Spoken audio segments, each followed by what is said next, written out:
Bien, hoy vamos a continuar con la capa de transporte.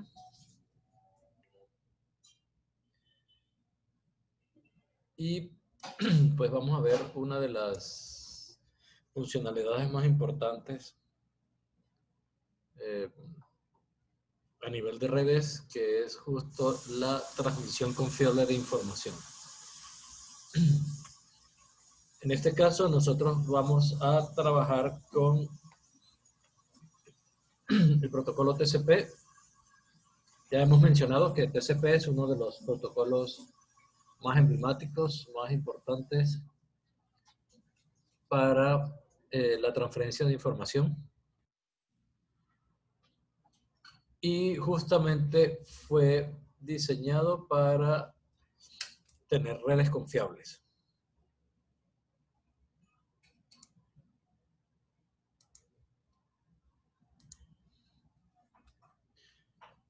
Este protocolo toma en cuenta todos los aspectos que pueden resultar en un obstáculo o interferencia para la transmisión de información. Y podemos estar lidiando con factores como la topología, como nosotros vamos a transferir información de tal manera que no nos importe la infraestructura física que tengamos debajo. Vamos a estar lidiando con altas demoras o problemas con el ancho de banda. Todo este tipo de cosas es considerado por este protocolo. Sí, habíamos dicho que nosotros teníamos una entidad de transporte que es como el ente que gestiona todo esto, y como cualquiera de las capas, pues tiene una interfaz para hablar con las capas de arriba, que serían las aplicaciones, y una interfaz para hablar con la capa de red.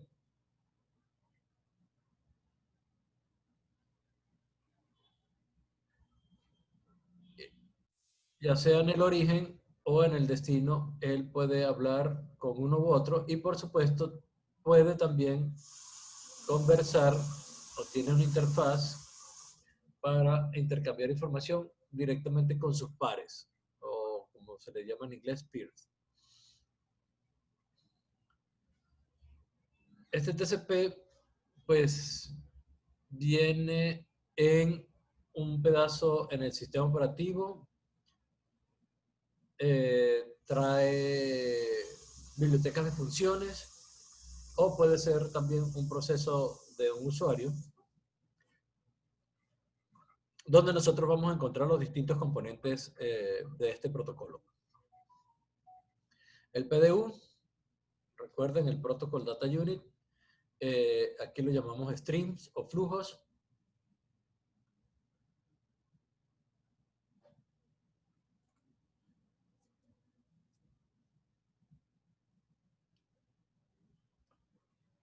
Y generalmente esos flujos tienen un tamaño de 64 kilobytes. En la práctica, nosotros utilizamos un tamaño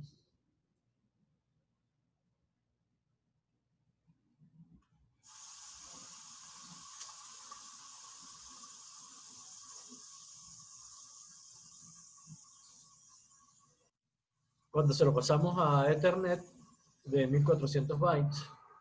Este valor pues es histórico porque pues la memoria que nosotros teníamos disponible, la memoria RAM, en las máquinas cuando todos estos protocolos empezaron a diseñarse, pues eso era más o menos. Entonces los paquetes de esos protocolos de red pues se diseñaron pensando en transmitir pues toda la memoria de una vez.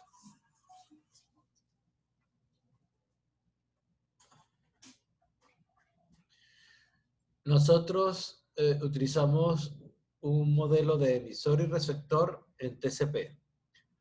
La comunicación es punto a punto, es decir, solo interviene un emisor y un solo receptor. Recuerden que las direcciones que nosotros utilizamos son los sockets, que es igual a un IP más un puerto, Y antes de que nosotros empecemos a transmitir la información, tenemos que iniciar una conexión. Profe, no me quedó algo claro. Entonces el stream es el Protocol Data Unit de este, El TCP, sí. del TCP, Sí. pero los sockets son el Protocol Data Unit de la capa de transporte. No, no, el ¿No? socket es la dirección de la capa de transporte. Ah, la dirección, ok. Sí, Gracias. bien. Ok. Un socket puede conversar con varias personas a la vez, pero como les dije aquí, una conversación solamente involucra un emisor y un receptor. Pero por supuesto, uno de los extremos, el extremo que está escuchando, puede recibir distintas conversaciones.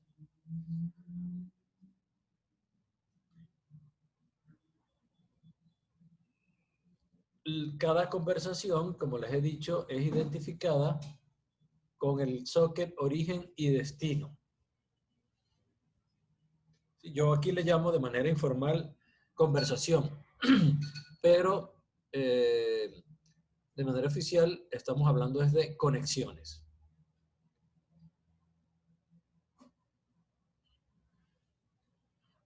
Los puertos de los sockets, ¿sí? Ya les dije que era un entero del 1 al 65.535 y se van a distinguir unos especiales que son los menores a 1024 que se conocen como puertos bien conocidos porque pues los protocolos iniciales, todos los protocolos que nosotros vimos con el crecer de las redes, esos servicios emblemáticos se fueron asignando puertos menores a 1024. Por ejemplo, el 21 FTP, el 23 Telnet, el 25 correo electrónico y así sucesivamente muchos de ellos. Pero ahora hay servicios también bien conocidos, por ejemplo, base de datos, que bueno, como ya estos números se llenaron, eh, pues utilizan puertos mayores al 1024. Bueno, aquí había una lista, más o menos, de los que les había mencionado. De los más comunes tenemos el puerto 80 de HTTP, el 443 de HTTPS, que es S es de Secure, es un protocolo pues igual al HTTP, pero va por un canal seguro, va cifrado.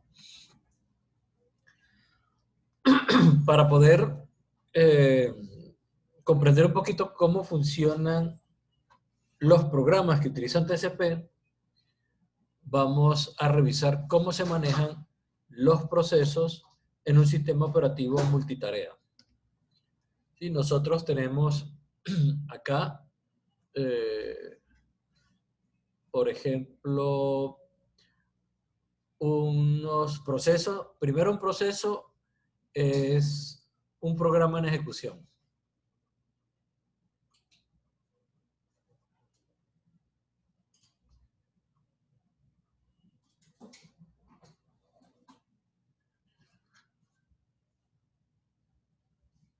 Sí, pues nosotros tenemos pues, varias versiones de programas. Podemos tener un programa en código fuente, eso no hace nada, es simplemente un archivo texto. Podemos tener un programa en código binario, eso sí es algo que puede entender un procesador, pero si está en el disco duro no está haciendo nada. Solamente cuando pasa a la memoria es que puede empezar a ejecutarse ese programa. Entonces aquí nosotros vamos a tener una lista de procesos que van a estar solamente esperando por el procesador. Si ellos están listos para correr, no necesitan nada más. Así que en algún momento el sistema operativo los pone en ejecución. Aquí nosotros tenemos el procesador y van ejecutando línea a línea. El sistema operativo no deja por siempre un programa en el procesador. Él, cuando pasa un tiempo, lo devuelve a esta lista. Sí, a una cola de procesos listos. Ese tiempo límite en el cual un programa puede estar dentro del procesador se le llama quantum. Bien, supónganse que un programa dice en sus líneas de código, presione Enter para continuar. Si transcurre mucho tiempo y nadie presiona Enter, ese programa se bloquea, sale del procesador y queda bloqueado hasta que alguien presiona la tecla y entonces él vuelve a pasar a esta cola de procesos listos. ¿Sí? Esa causa pueden ser varias. Yo les puse como ejemplo, simplemente presione una tecla para continuar, pero puede ser, qué sé yo, un programa mandó a imprimir y la impresora estaba apagada o sin papel y entonces el programa se queda ahí. Se bloquea. O simplemente empieza a escribir a un medio de almacenamiento bastante lento y él sale de ahí. ¿Por qué? Porque el procesador pues, es el recurso más precioso dentro de una computadora y pues es bueno que siempre esté ocupado y no que esté alguien allí metido haciendo nada.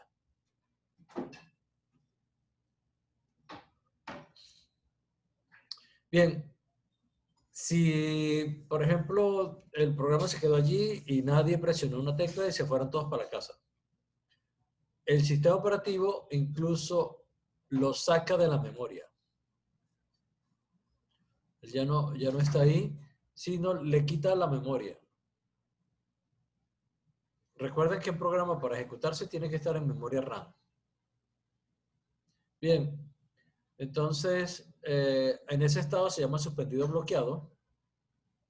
Eventualmente, si alguien presiona la tecla, él pasa a un estado que se llama suspendido listo y eventualmente el sistema operativo lo reanuda, lo sube a memoria y él queda otra vez en capacidad de volver a entrar al procesador.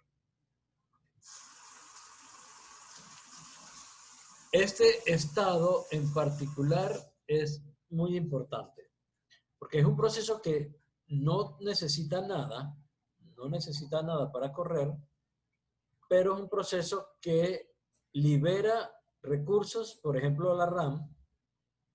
Aquí él no está usando RAM, de manera tal que no consuma nada y se quede como dormido, ¿no? Es un proceso que puede estar allí en un estado que se le conoce como durmiendo. Todo este cuento de cómo es la transición por los distintos estados de un proceso cuando está en ejecución viene justamente porque nos interesa mucho esto que está aquí. El estado de suspendido listo, sí, les mencioné que se conocía como un estado donde los procesos se duermen, y es porque todos los servicios de redes se atienden a través de programas que van a estar generalmente en ese estado. Sí, ellos están listos, pero si no hay nada que hacer, ellos se duermen. Estos programas que atienden servicios de red se le conocen como daemons, que significa algo así como espíritu, o sea, algo como fantasma, ¿no? No es nada malo, es alguien que está presente pero no lo vemos. Lo que pasa es que la traducción generalmente nosotros lo hacemos como demonios. Y Es entonces a través de demonios que nosotros vamos a atender servicios de redes. Son programas especiales que cuando no hacen nada viven aquí, en este estado.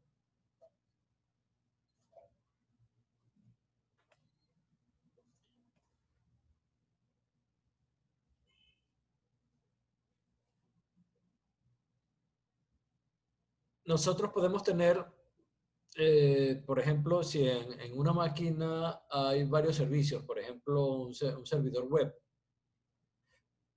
o también un servidor de Samba o un servidor FTP o de correo electrónico.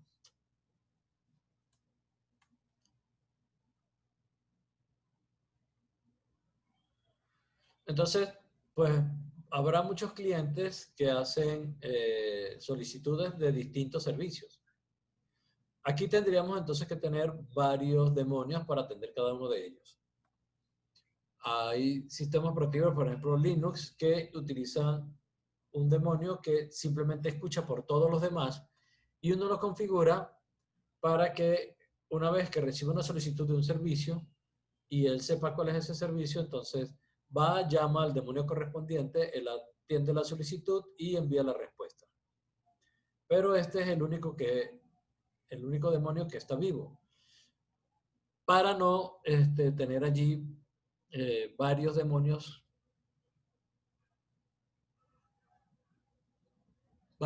directamente atendiendo las solicitudes. Bueno, esto es, ustedes lo pueden revisar después, es un servicio en Linux que se llama inetd. En este archivo ustedes lo pueden configurar, es bastante sencillo, una línea por servicio. Y las versiones modernas de este servicio ayudan a protegernos con los ataques de negación de servicios. Porque uno puede limitar a que un demonio atienda solamente una cantidad de solicitudes por unidad de tiempo.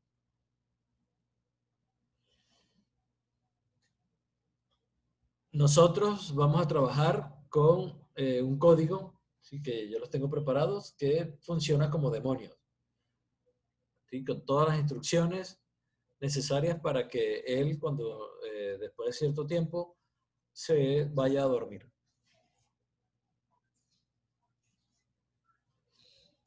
Las conexiones en TCP son full duplex, es decir, que el emisor puede estar recibiendo información mientras él envía, y viceversa en el receptor. Lo que les mencioné anteriormente, tienen solo 2 puntos cada conexión, cada conversación. Aquí no hay broadcast, ¿sí? No hay un paquete que vaya a mucha gente, simplemente el intercambio es con otro extremo y nada más.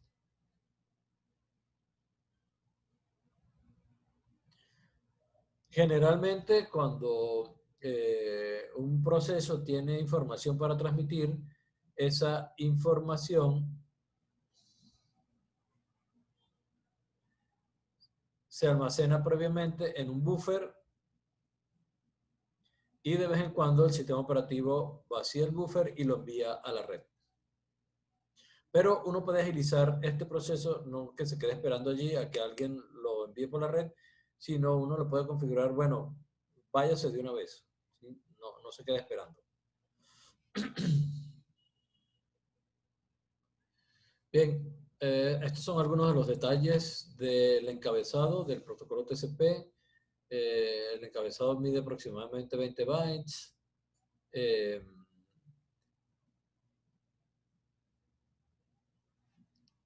Nosotros podemos decidir cuán grandes son los segmentos. La restricción es que cada segmento tiene que caber en un datagrama de IP.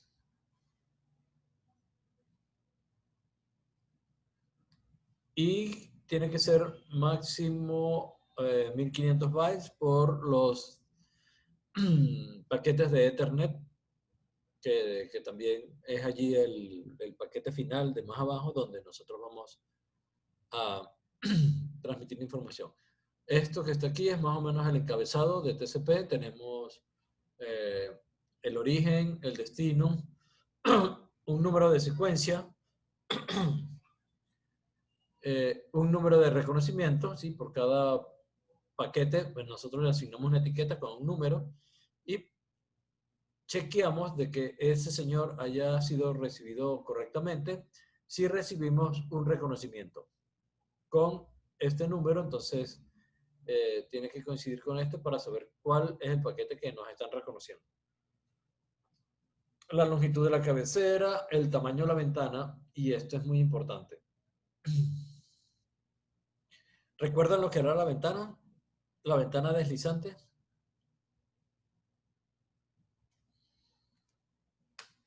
¿Alguien lo recuerda?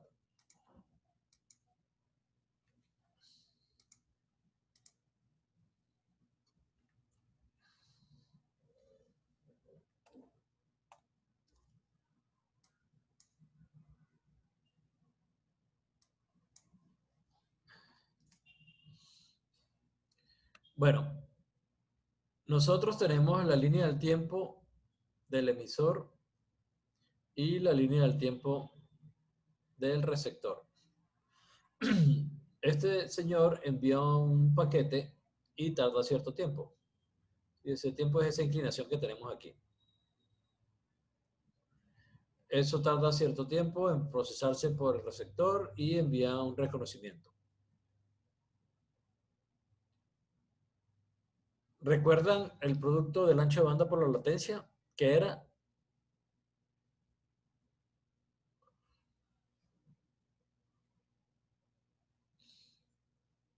Nada. Era la cantidad de información que nosotros podíamos enviar antes de recibir un reconocimiento o una ACK. Sí, pues si hacemos esto, nuestro canal, que tiene cierto ancho de banda, pues va a ser como una bicicleta atravesando un túnel. Entonces lo que hacemos es enviar más paquetes antes de recibir este primer reconocimiento. Y esto que tenemos aquí es simplemente una ilustración de cómo sería esa ventana deslizante. Entonces, esta ventana se mueve hacia abajo cada vez que vamos recibiendo los reconocimientos.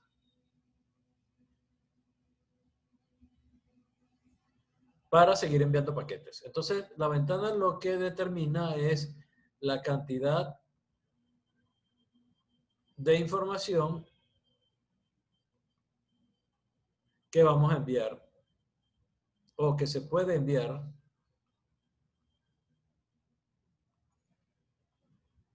¿sí? En un flujo, en un string.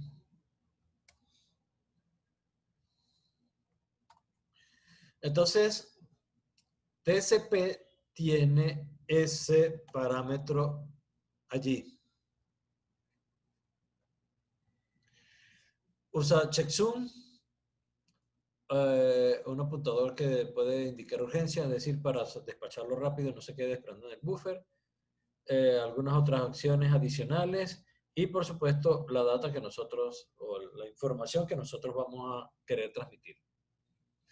También hay una serie de banderas que, dependiendo de cómo estén activas o desactivas dentro de un flujo, dentro de un stream, pues eso va a significar una cosa. Ya vamos a ver un ejemplo.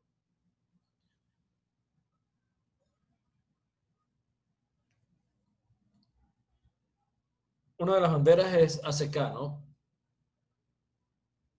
Eso es para decir que un paquete de esos es un acknowledgement, un reconocimiento. ¿Sí? Si eso tiene un 1, significa que el acknowledgement number, el número del reconocimiento, es válido. El SYN se utiliza para establecer la conexión. Entonces vamos a tener el SYN en 1 y el ACK en 0. Este paro de banderas. El SYN y el ACK. Con un 1 en el primero y un 0 en el segundo, significa que queremos establecer conexión. Si tenemos un SYN en 1 y un ACK en 1, significa que estamos aceptando la conexión. Si nosotros recibimos un paquete con esas banderas en esos estados, entonces implica que o queremos solicitar abrir una conexión o queremos aceptarla. Bueno, el tamaño de la bandera, el tamaño de la ventana, como les dije, es lo que nos va a indicar qué tanta información nosotros podemos enviar en ese momento a través de un stream de TCP.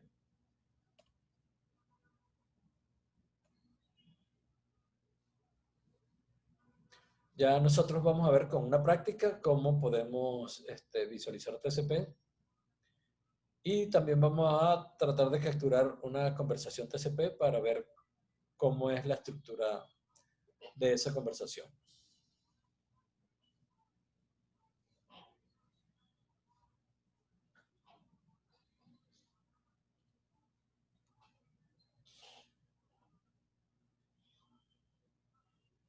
Bien, este TCP está preparado para manejar las siguientes condiciones.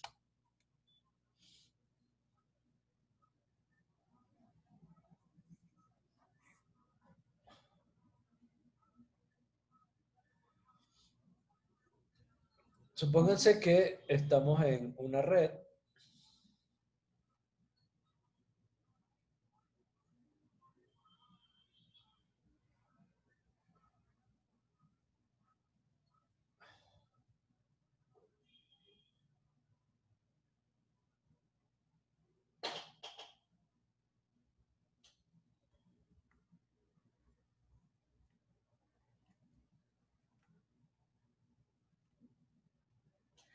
Y en esa red hay distintos caminos para llegar de un lado a otro. Esto, como lo mencionamos en capa 3, es manejado por protocolos de rutamiento dinámico y son rutas que pueden cambiar de acuerdo a las condiciones que existan en los canales en ese momento. Entonces, supónganse que nosotros vamos a enviar una imagen. La imagen es, por supuesto, particionada en pedazos más pequeños para que quepan en los PDUs de las capas inferiores y se envían, ¿no? Bueno, al irlos particionando, se les asigna un número de secuencia. Entonces, puede que un paquete siga un camino y que otro paquete siga otro camino. Entonces, a la final, aquí en nuestro receptor, vamos a tener una llegada desordenada de todos estos paquetes que están aquí. Cuando él vaya a reensamblar la información y que quede la imagen de este lado, pues entonces utiliza ese número de secuencia para ordenar y tener reconstruida la información. Eso se hace con la ayuda de este parámetro, el número de secuencia.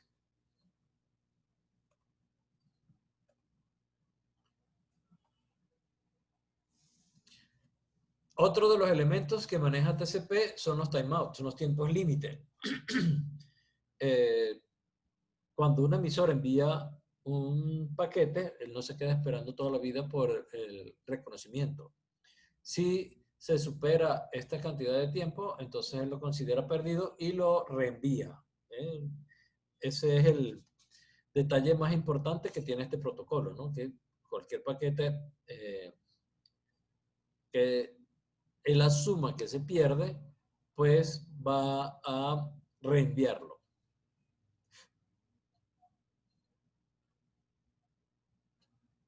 Esos son las generalidades con respecto a este protocolo TCP. Hay varias tareas que nosotros tenemos que hacer, como lo mencionamos en la clase pasada, y una de esas es establecer la conexión. ¿Cómo se establece la conexión en TCP? Y por eso lo hace un protocolo más pesado que UDP. Recuerden que UDP no necesitaba nada, sino simplemente echaba a la red la información, ¿sí? A través de paquetes. Y no se preguntaba si llegaban bien o no. Bien, pues entonces, para establecer la conexión, nosotros necesitamos cumplir un protocolo que se llama Three-Way Handshake o apretón de manos de 3 vías, donde se envía un paquete.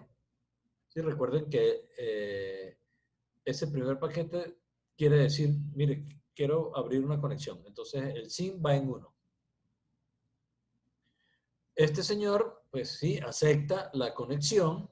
Entonces pone el SYN que estaba en 1 y el ACK para indicar que es un reconocimiento, que también lo pone en 1, para decir sí, está bien, acepto la conexión. Y finalmente se envía un reconocimiento del reconocimiento o un reconocimiento de la aceptación de la conexión. Quiero establecer conexión. Acepto que establezca conexión. Entiendo, tengo claro que usted aceptó la conexión. Estos son los 3 paquetes que necesitamos entonces para establecer una conexión o una conversación de TCP. Después de allí sí pueden venir los datos. ¿Preguntas hasta ahora?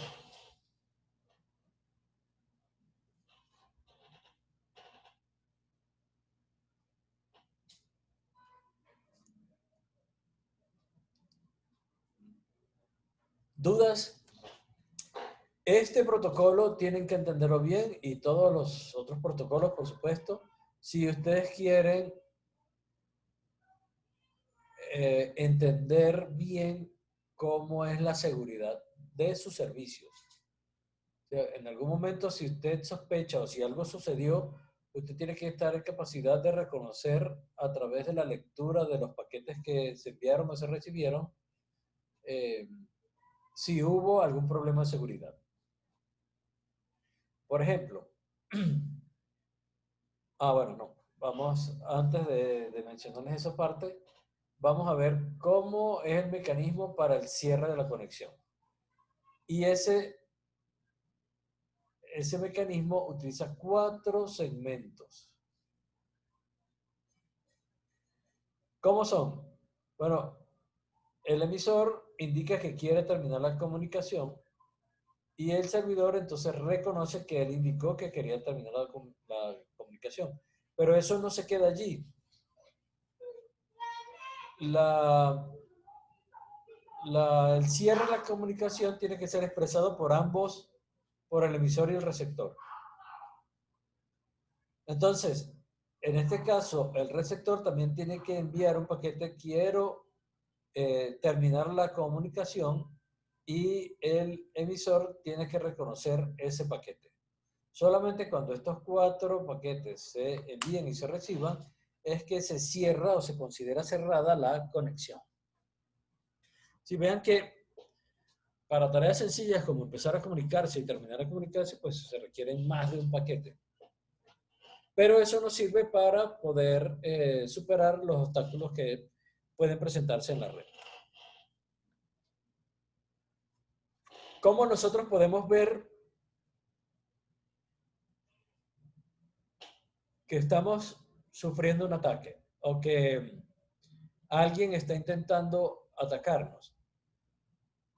Eso se puede ver ¿sí? Si usted está aquí en el servidor, ¿sí? Se recibe un deseo de establecer comunicación y usted responde sí, yo quiero,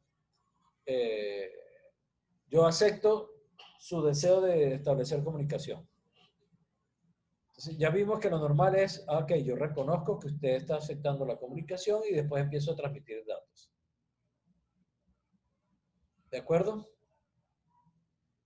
Pero cuando alguien nos está tratando de espiar, y lo primero que va a hacer es ver si un puerto está abierto.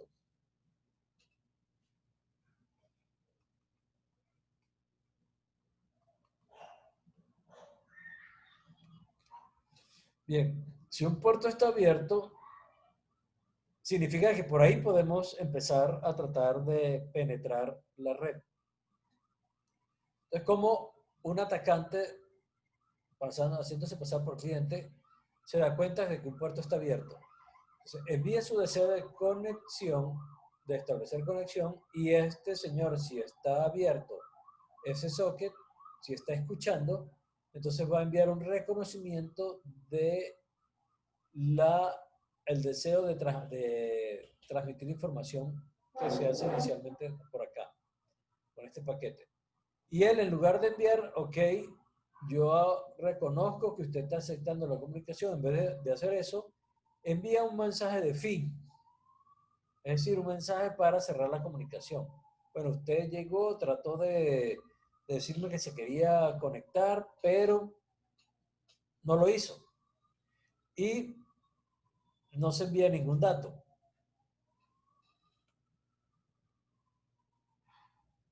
Ese fin, ese paquete fin,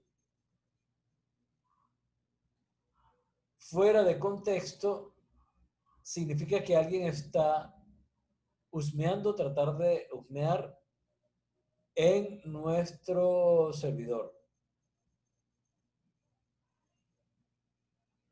Entonces, ¿qué es lo que se hace para poder evitar ese tipo de ataques? Si hay unos equipos de redes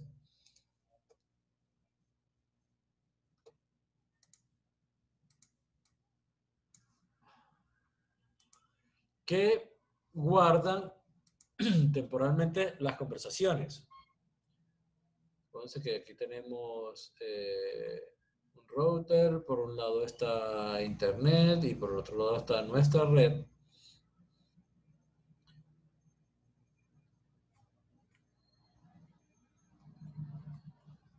Bien, entonces si alguien envía un paquete de querer establecer la conexión, que es con un SYN en uno, y aquí alguien está escuchando ese servicio. Entonces el atacante va y empieza a ver cuáles son los puertos que está abierto. Y empieza a verlo. Entonces los equipos de comunicaciones, sobre todo los firewalls, si uno los puede poner aquí en el medio y decirles que recuerden el estado de las conversaciones.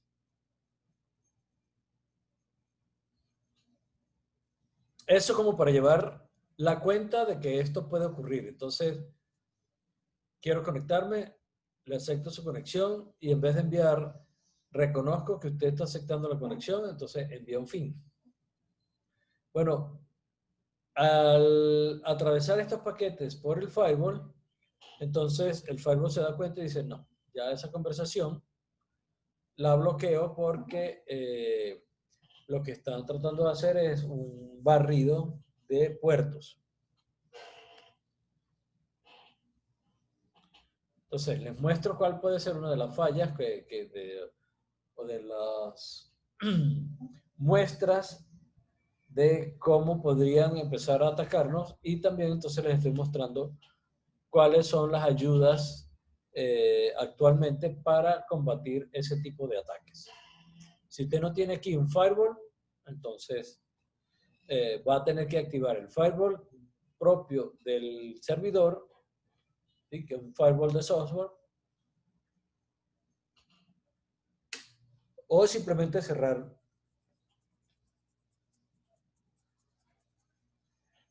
el puerto.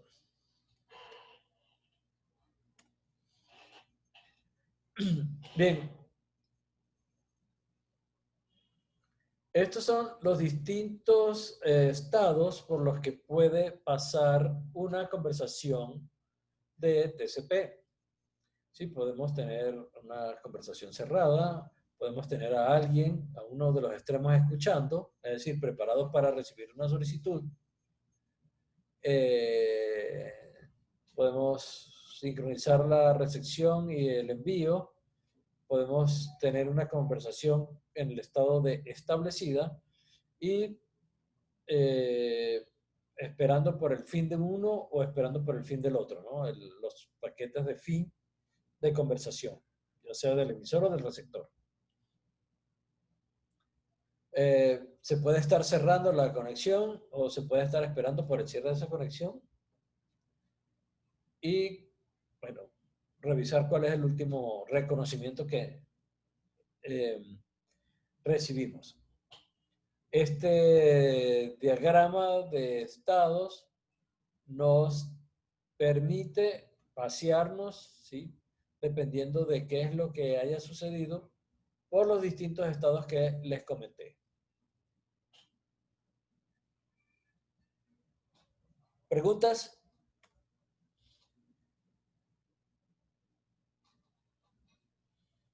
Bien, de nuevo, insisto en la ventana deslizante. Eso es el mecanismo en el cual nosotros nos fundamentamos para la transmisión de datos. Entonces, aquí vamos a ver en teoría cómo funciona este bendito mecanismo, ¿no? La ventana deslizante. Bien, supónganse que el receptor tiene un buffer de 4000 bytes y el emisor envía, esto estamos quemando, y el emisor envía un segmento de 2048 bytes. Entonces, vamos a ocupar la mitad de lo que es el buffer del receptor, del receptor, y vamos a enviar el reconocimiento. Entonces, tenemos 4000 bytes, recibimos 2000, se ocupa, esto que está aquí está representando el buffer.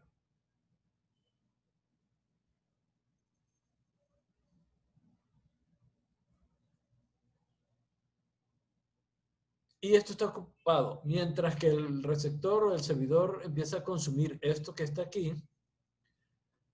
Este señor pues envía, bueno, sí, le reconozco que usted envió 2000 bytes. Así que la capacidad que yo tengo para recibirle más datos es lo que me sobra de aquí. Y se lo indicamos a través de la ventana deslizante.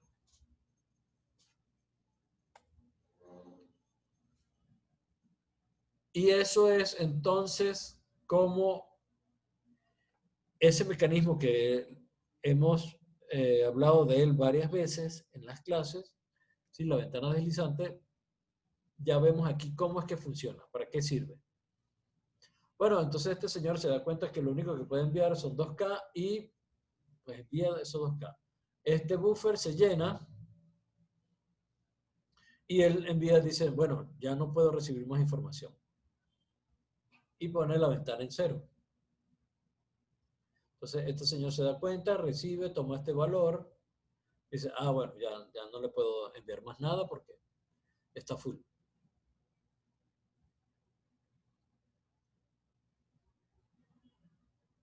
En algún momento, el servidor consume parte de la información que tenía en el buffer.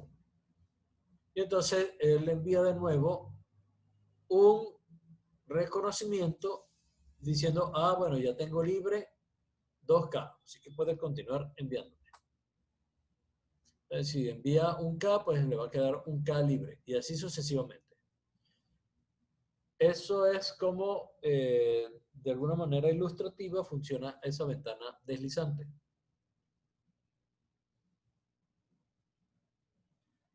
Bueno, este es uno de los ejemplos eh, de protocolos que viajan, protocolos conocidos que viajan sobre TCP. Y es justamente el protocolo que utilizan los servidores web.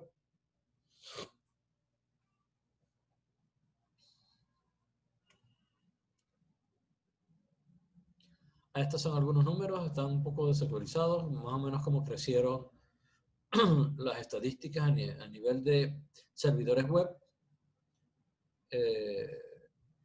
Pues, hay unos servidores web que todavía sobreviven, hay otros que se están muriendo, hay otros que se murieron.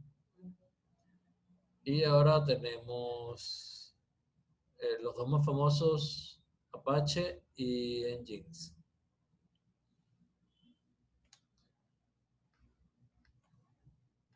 ¿Preguntas hasta acá?